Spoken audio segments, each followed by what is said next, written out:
भारतीय परंपरा में ऋतुचक्र के मुताबिक शिशिर ऋतु के बाद चैत्र और वैशाख दोनों ही महीने वसंत ऋतु के हैं। इसे ऋतुराज और मधुमास नाम से भी पुकारने की परंपरा रही है। इस माह में आकाश में कोहरा कम हो जाता है, वह निर्मल और स्वच्छ हो जाता है, ठंड भी कम पड़ने लगती है। क्या आसमान, क्या नदी, क्या सरोवर और क्या तालाब, सबकी छवि लोक मन को आकर्षित करने लगती है। इसी माह में वृक्षों में नई नई कोपलें फूटने लगती हैं, महुए के गंध से वन महकने लगते हैं, सरसों, जौ, आलू, गेहूं, चना, मटर, तीसी की फसल तैयार होने लगती है। मस्ती का आलम ऐसा कि इसी महीने में भौरे, मधुमक्खी पराग का आनंद लेते हैं। मधुमक्खियां शहद इकट्ठा करने का काम तेजी से करने लगती हैं। कोयल और पपीहा अमराइयों से मस्त मधुर गान करने लगते हैं। ऋतुराज बसंत रस, राग, रंग और आनंद के अवगाहन की रसीली रुत। सच तो यह है कि जब से बसंत आया है, उसके आगमन से गांव, मोहल्ले, नगर सब के सब दीवानगी के आलम में डूब गए हैं। लोग हैं कि बौरा गए हैं। यह टेसू के फूलों का उत्पात है या आम पर आए बौरों की शैतानी है? यह भ्रमरों की गुंजार का नशा है या फागुन की बयार का? गांव में लोग टोले के टोले समूहबद्ध होकर नाचने लगे हैं, गाने लगे हैं, झांझ मजीरा बजाने लगे हैं। गुलाल के बादल उड़ाने का महीना आ गया है, केसरिया रंग बरसा देने का मौसम। कोलाहल है, हंसी ठिठोली का आलम है। लोग आनंद के सागर का अवगाहन करने के लिए आतुर हो गए हैं। गवैये और श्रोता का फर्क मिट गया है। कोई दर्शक नहीं, सभी दृश्य बन गए हैं। सब नाचही गावही सबय, सबय उड़ावत छार, सठ पंडित बेस्या बधु सबय भये। माघ शुक्ल की पंचमी बसंत पंचमी से लेकर चैत्र महीने की रंग पंचमी तक चलने वाला उत्सव है बसंत। गांवों में होली दंड की स्थापना वसंत पंचमी के दिन ही हो जाती है। वसंत पंचमी के दिन विद्या की देवी सरस्वती का पूजन, होली, रामनवमी और वैशाखी जैसे प्रमुख त्योहारों की प्रतीक्षा होने लगती है। भारतीय साहित्य की सुदीर्घ परंपरा ने वसंत का वर्णन अनोखे अंदाज में किया है। ऋग्वेद की अनेक ऋचाओं से रचनाओं में मौजूद दौर के साहित्यकारों ने भी अपनी सौंदर्य चेतना की अभिव्यक्ति के लिए प्रकृति की ही शरण ली है। शस्य श्यामला धरती में सरसों का स्वर्णिम सौंदर्य, कोकिल के मधुर गुंजन से झूमती सघन अमराइयों में गुनगुनाते भौरों पर थिरकती सूर्य की रश्मियां, कामदेव की ऋतुराज बसंत का सजीव रूप कवियों की उदात्त कल्पना से मुखरित हो उठा है। उपनिषद, पुराण, महाभारत, रामायण के अतिरिक्त हिंदी, प्राकृत, अपभ्रंश की काव्यधारा में भी बसंत का रस भली भांति मौजूद रहा है। अथर्ववेद के पृथ्वी सूत्र में भी बसंत का व्यापक वर्णन मिलता है। महर्षि वाल्मीकि ने भी बसंत का व्यापक वर्णन किया।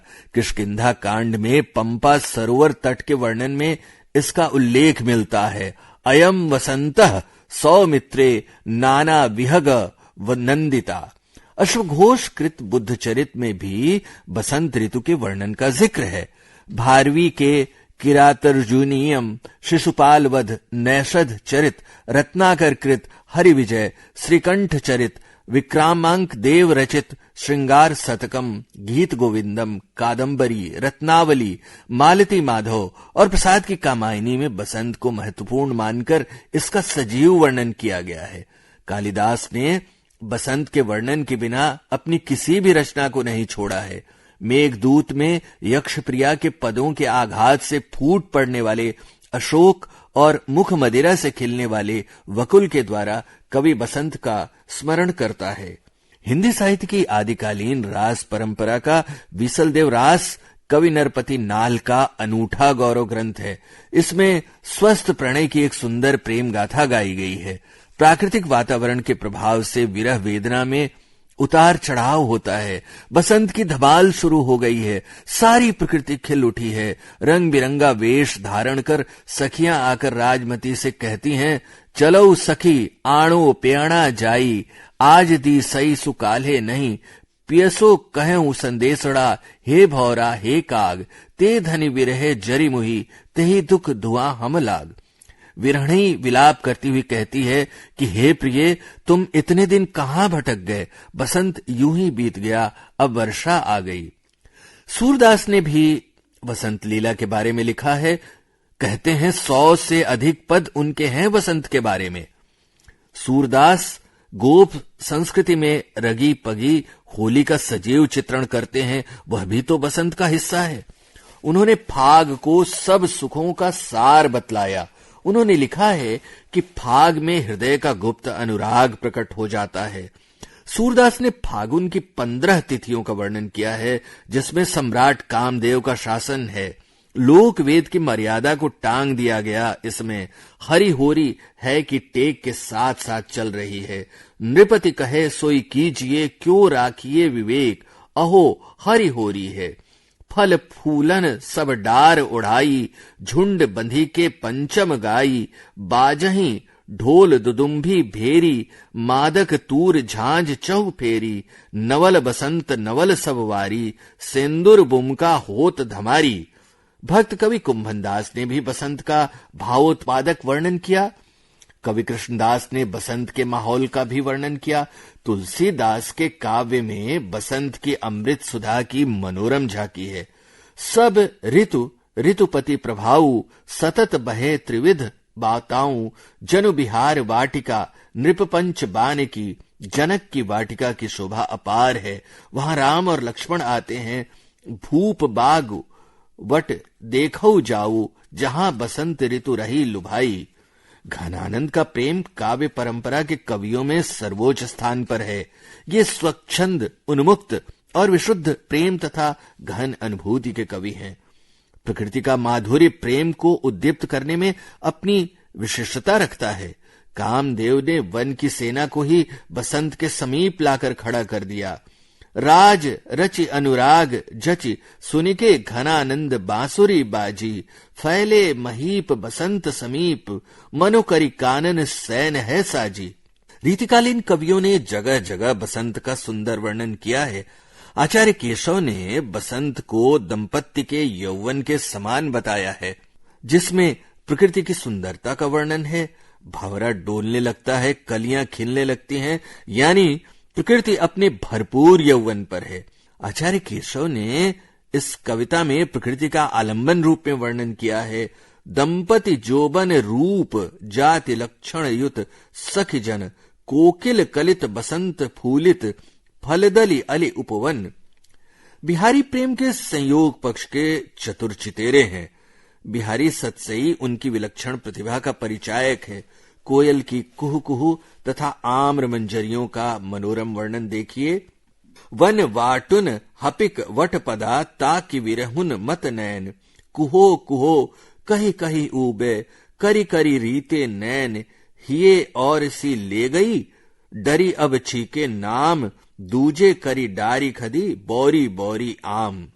पद्माकर ने गोपियों के माध्यम से श्री कृष्ण को वसंत का संदेश भेजा।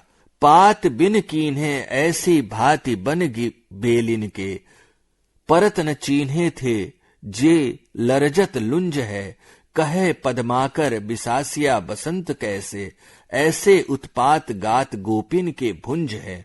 ऊधो यह सूधो सो संदेशो कही दीजो भले, हरि हो सो हमारे हयान फूले बन कुंज है। कवि देव की नायिका बसंत के भय से विहार करने नहीं जाती, क्योंकि बसंत पिया की याद दिलाएगा। देव कहे बिन कंत बसंत न जाऊं, कहूं घर बैठी रहोरी, हूक दिए पिक कूक सुने विषपुंज, निकुंजन गुंजन भौरी।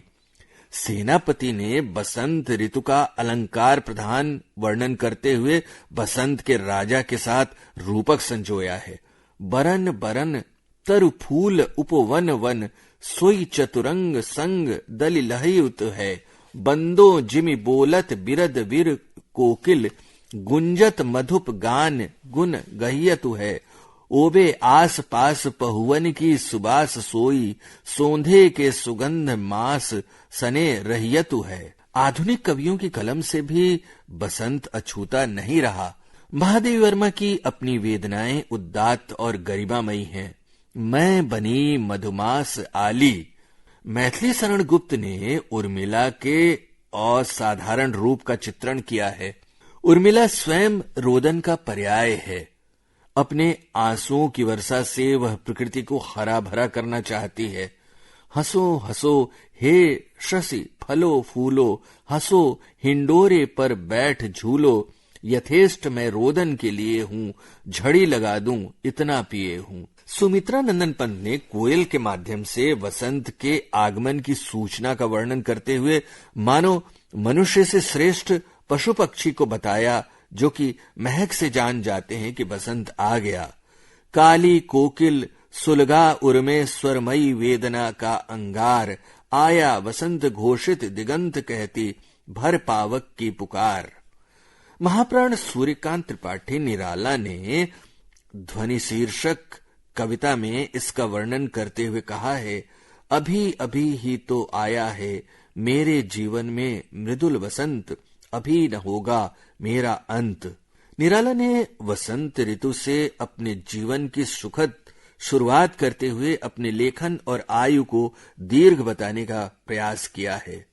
स्वाधीनता संग्राम में लेखनी के माध्यम से देश में अलग जगाने वाली सुभद्रा कुमारी चौहान ने एक नए वसंत की ओर ले जाने का कार्य करते हुए देश के वीरों को संबोधित किया है। आ रही हिमालय से पुकार है उदधि गरजता बार बार, प्राची पश्चिम भू नभ अपार, सब पूछ रहे दिग दिगंत, वीरों का कैसा हो बसंत। शिवमंगल सिंह सुमन देश की पराधीनता और नवयुवकों के बलिदान और स्त्रियों के द्वारा वसंत की कल्पना इस प्रकार करते हैं, जब सजन सजी बसंती बाने में, इधर नवयुवकों गाती होंगी, कातिल की तोपें उधर, इधर नवयुवकों की छाती होंगी, तब समझूंगा आया बसंत। माखनलाल चतुर्वेदी ने आ गए ऋतुराज शीर्षक कविता में वसंत के आगमन से संसार के सभी प्राणियों में नई स्फूर्ति और प्रसन्नता के प्रकट होने की कामना की है और इसका मनोहारी वर्णन किया है। आ गए ऋतुराज रागिनी पर, नृत्य पर गा उठे ऋतुराज, भ्रमर में मधु में परन बरसा गए ऋतुराज, आ गए ऋतुराज। रामकुमार वर्मा ने पतझड़ कविता में भी वसंत का वर्णन किया। क्या कहकर पुकारूं संग्रह में सर्वेश्वर दयाल सक्सेना ने वसंत को विरह रूपी दंश मानते हुए वर्णन किया। फिर वसंत ने मुझे डसा, फूल भरी डार जिसको था पकड़, खड़ा इतराता, झूल गिरी मुझ पर अजगर सी, ठंडी एक लपेट ने मुझे आज फिर कसा, फिर वसंत ने मुझे डसा। जनवादी कवि नागार्जुन ने बादल को घिरते देखा कविता में वसंत ऋतु का मनोहारी वर्णन किया। ऋतु वसंत का सुप्रभात था, मंद मंद था अनिल बह रहा, बाल अरुण की मृदु किरणें थी, अगल बगल स्वर्णाभ शिखर थे, एक दूसरे से विरहित हो, अलग अलग रहकर ही जिनको सारी रात बितानी होती। त्रिलोचन ने बसंत का वर्णन करते हुए प्रकृति के सारे दृश्य जो ऋतु की सुंदरता बढ़ाते हैं उसके प्रति प्रेम उत्साह उमंग का दर्शन कराते हुए कहा है, कोकिल ने गाना गा के कहा आ गया बसंत, आमों ने बौरे ला के कहा आ गया बसंत, क्यों मुझको छेड़ती है हवा बोल बार बार, उसने जरा बल खा के कहा आ गया बसंत, तैताल की लहर में बोल ढोल के उठे, गांव में फाग गा के कहा आ गया बसंत। समकालीन कवि केदारनाथ अग्रवाल ने वसंती हवा शीर्षक कविता के माध्यम से पुराने वसंत के मौसम को आज के इस प्राकृतिक वातावरण में उसी तरह महसूस करते हुए कहा, हवा हूं हवा में वसंती हवा हूं, वही हाँ वही जो युगों से गगन को बिना कष्ट श्रम के संभाले हुए हूं, हवा हूं हवा में वसंती हवा हूं। अज्ञे घुमक्कड़ जीवन में बसंत को बहुत करीब से देखा है। अपनी बसंत आया शीर्षक कविता में उन्होंने कहा, बसंत आया तो है पर बहुत दबे पांव। यहां शहर में हमने बसंत की पहचान खो दी है, उसने बसंत की पहचान खो दी है, उसने हमें चौंकाया नहीं, अब कहां गया बसंत। अशोक वाजपेयी ने युवा जंगल शीर्षक कविता को युवा तथा जंगल के युवापन का यह एहसास कुछ इस प्रकार कराया, ओ जंगल युवा बुलाते हो आता हूं, एक हरे वसंत में डूबा आता हूं। बनारस के बिना वसंत की बात अधूरी रह जाएगी। बनारस के संपूर्ण मन में बसे वसंत के सबसे प्यारे पर्व बनारस की होली को हम इस सिलसिले में याद कर सकते हैं। दिगंबर खेले मसाने में होरी, खेले मसाने में होरी, दिगंबर खेले मसाने में होरी, भूत पिशाच बटोरी, दिगंबर खेले मसाने में होरी, चिता भस्म भर झोरी, दिगंबर खेले मसाने में होली, गोप न गोपी श्याम न राधा, ना कोई रोक न कौनो बाधा, ना साजन ना घोरी, दिगंबर खेले मसाने में होरी, नाचत गावत डमरू धारी, छोड़े सर्प गरल पिचकारी, पीते प्रेक धकोरी, दिगंबर खेले मसाने में होरी, भूतनाथ की मंगल होरी, देख सिहाए बिरज की गोरी, धन धन नाथ अगोरी, दिगंबर खेले मसाने में होरी।